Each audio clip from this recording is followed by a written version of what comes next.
राधे राधे दोस्तों, भजनों की माला में आपका स्वागत है।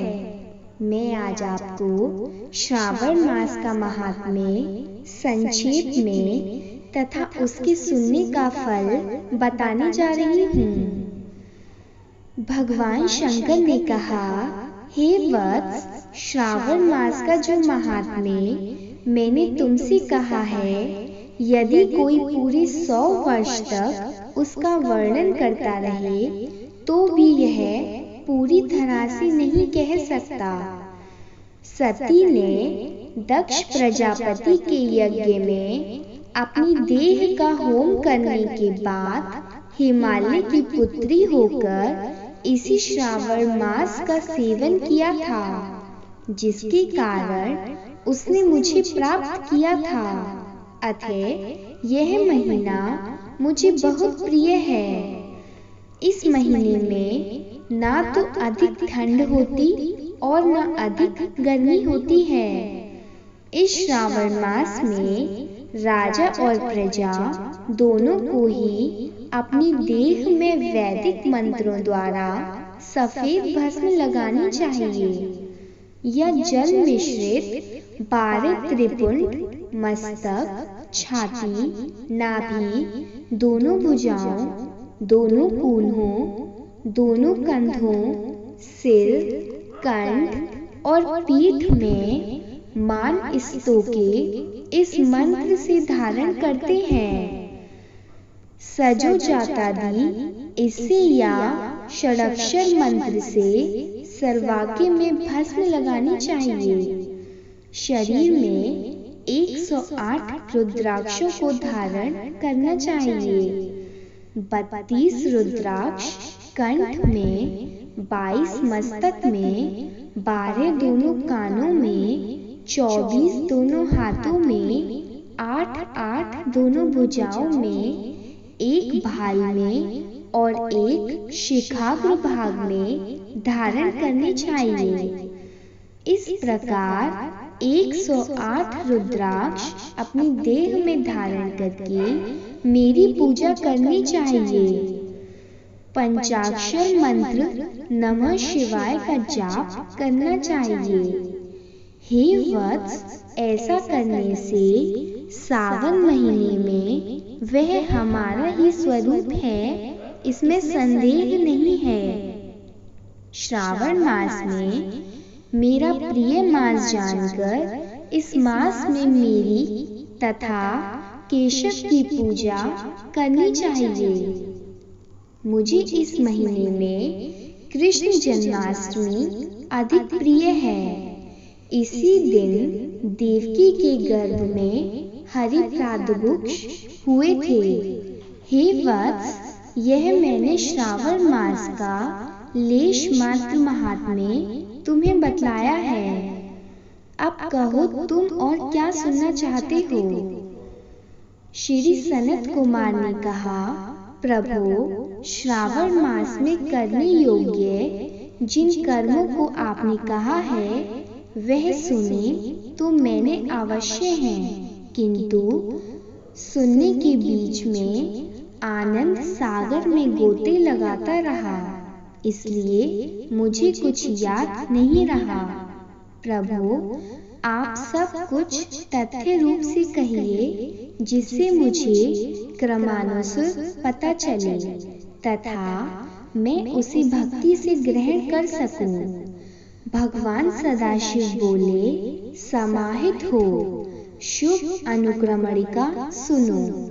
शौनक का पूर्व प्रश्न है, अनंतर सूत का उत्तर है।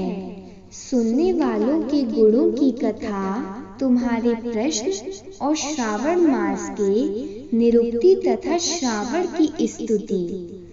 हे मुनि श्रेष्ठ, फिर सविस्तार तुम्हारा प्रश्न हुआ। तुम्हारे द्वारा मेरी स्तुति नाम निर्विघ्न आदि सहित हुई। फिर उत्तर क्रम से, जिसमें सब उद्देश्य हैं, विशिष्ट तरह से तुम्हारा प्रश्न नक्त व्रत, रुद्राभिषेक तथा लक्ष्य पूजन, विधान, दीपदान महात्म्य, किस प्रिय चीज का छोड़ना, रुद्राभिषेक का फल, रुद्राभिषेक का पंचामृत से फल, भूमि शयन तथा मौन व्रत फल, धारणा पालना विधि, मानोपवास कथन, सोमाख्यान ने लक्षवर्ती विधि कथन, कोटिलिंग विधि, अन्नोदन व्रत कथन, हविष्यन भोजन, पत्तल पर भोजन, शाक त्याग, भूषयन, प्रातःकाल स्नान, दम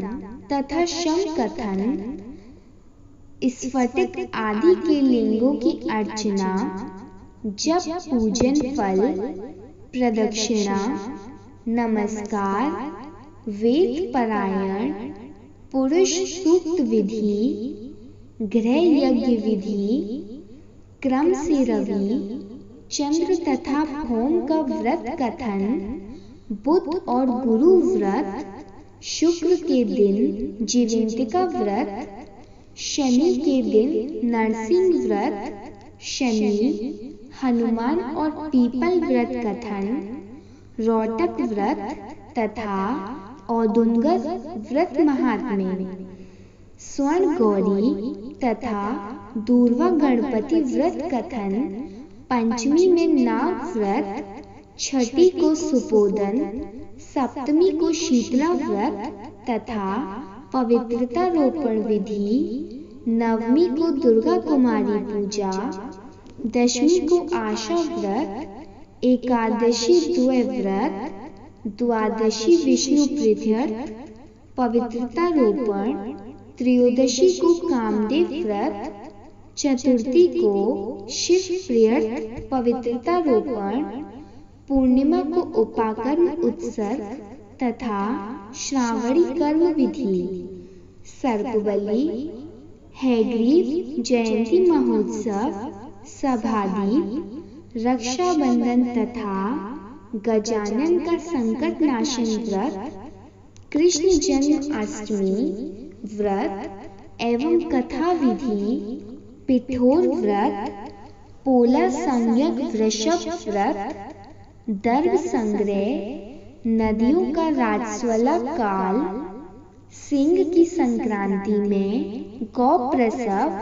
होने पर अनिष्ट शांति, कर्क सिंह सावन में दान, स्नान युक्त मास महात्म्य, श्रवण एवं कथन, व्यास पूजा, अगस्त्य ऋषि अर्घ विधि, कर्म तथा व्रतों के फल का निर्णय एवं मास महात्म्य के सुनने से मास के समस्त व्रतों के फल का भागी होना है। हे सनत कुमार, तुम अपने मन में इसी क्रम को ग्रहण करो। जो प्राणी इस अध्याय को सुनता है वह पूरे मास के व्रतों का फल अनायास ही प्राप्त कर लेता है। हे विपेंद्र, प्राणी इस मास के किसी एक व्रत को करने से मुझे सर्व प्रिय हो जाता है। सूत जी ने शौनकादि ऋषियों से कहा कि हे ऋषिवृंद, सनत कुमार श्रावण मास की स्तुति करके और देवादिदेव भगवान श्री सदाशिव का अपने हृदय में स्मरण करते हुए उन सब ऋषियों की आज्ञा लेकर अपने आश्रम को चले गए। इस अद्भुत रहस्य को आप भी हर किसी को न कहना। यह तो आप सबको उचित पात्र जानकर ही मैंने प्रकट कर दिया है।